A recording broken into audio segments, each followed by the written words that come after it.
Welcome back to Ganapati యాత్ర channel. ఈరోజు మన యాత్ర వచ్చేసి స్వర్ణగిరి శ్రీ వెంకటేశ్వర స్వామి ఆలయం. తిరుమల తర్వాత పెద్దది అంటే అది ఇదే శ్రీ వెంకటేశ్వర స్వామి ఆలయం. అది హైదరాబాద్లో ఉంది. దాదాపు 22 ఎకరాల్లో యాదాద్రి భువనగిరి జిల్లాలో మానేపల్లి అనే కొండ మీద ఈ ఆలయం అనేది నిర్మించారు. ఈ ఆలయం ఓపెన్ చేసి అంటే ప్రాణప్రతిష్ఠ చేసి 1 year అవుతుంది. 2024 మార్చ్ ఏప్రిల్ టైంలో. నేను మా ఫ్రెండ్స్ ఎప్పటి నుంచో వెళ్ళాలని అనుకుంటున్నాం. హైదరాబాద్ నుంచి స్టార్ట్ అయ్యాం కార్ తీసుకొని. హైదరాబాద్ టు వరంగల్ రోడ్లో వెళ్ళాలి. ఉప్పల్ నుంచి 40 కిలోమీటర్లు వస్తుంది. అంటే మనం NH 163 మీదుగా వెళ్ళాలి. కార్ పార్కింగ్ 50 రూపీస్, అలాగే బైక్ పార్కింగ్ 30 రూపీస్. మేమైతే లేట్ చేయకుండా ముందే అయితే దర్శన లైన్లోకి వెళ్ళిపోయాం. మాకు దర్శనం 2 hours పట్టింది.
ఇప్పుడే మా దర్శనం అయితే అయ్యింది.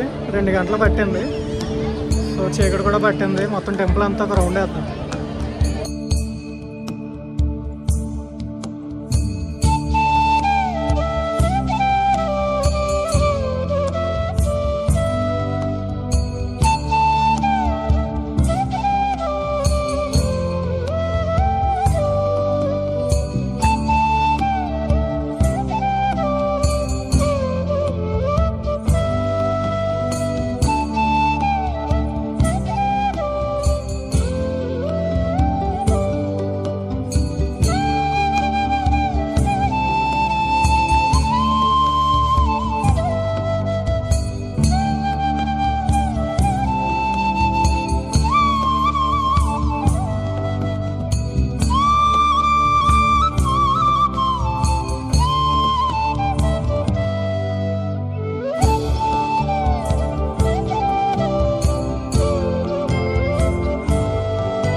చూసారు కదా భువనగిరి టెంపుల్ ఎంత బాగుందంటే పగలు బాగుంది, అలాగే రాత్రి కూడా లైటింగ్లో చూడండి ఎంత బాగుందో కదా. హైవే నుంచి చాలా అంటే చాలా బాగా కనబడుతుంది.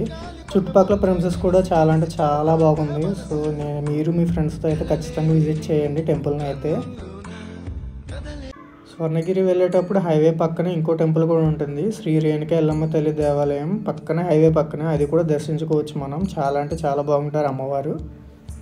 మీ దగ్గర ఇంకాస్త టైం ఉంటే ఇంకా ఎదరికి 20 కిలోమీటర్లు వెళ్తే యాదగిరిగుట్ట నరసింహస్వామి టెంపుల్ ఉంటుంది. అది కూడా సిమిలర్గా స్ట్రక్చర్ స్వర్ణగిరి లాగే అనిపిస్తుంది.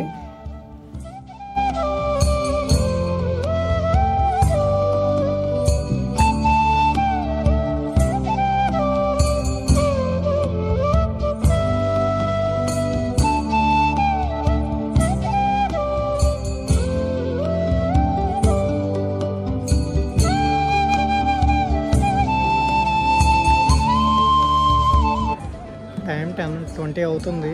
యాదగిరిగుట్ట నరసింహస్వామి టెంపుల్ కూడా దర్శనం చేసుకున్నాము. అది భువనగిరి వెంకటేశ్వర స్వామి గుడి నుంచి 20 కిలోమీటర్స్ ఇంకా ముందుకు రావాలి. సో 2 టెంపుల్స్ అయితే సిమిలర్గా ఉన్నాయి. లోపల అయితే చాలా అంటే చాలా ప్లెజెంట్గా ఉంది. మా దర్శనం కూడా అయిపోయినాయి 2 టెంపుల్స్. ఇప్పుడు మళ్ళీ రిటర్న్ హైదరాబాద్ వెళ్తాం. వెళ్ళేటప్పటికి 11:30-12 అలా అవుతుంది. బట్ 2 టెంపుల్స్ అయితే చాలా బాగుంది. ఈ వీడియో మీ అందరికీ నచ్చిందని అనుకుంటున్నాను. నచ్చితే లైక్ చేయండి, అలాగే మీ ఫ్రెండ్స్ అండ్ ఫ్యామిలీకి షేర్ చేయండి. మరిన్ని వీడియోస్ కోసం నా ఛానల్ అయితే సబ్స్క్రైబ్ చేసుకోండి. Thank you. నమస్తే.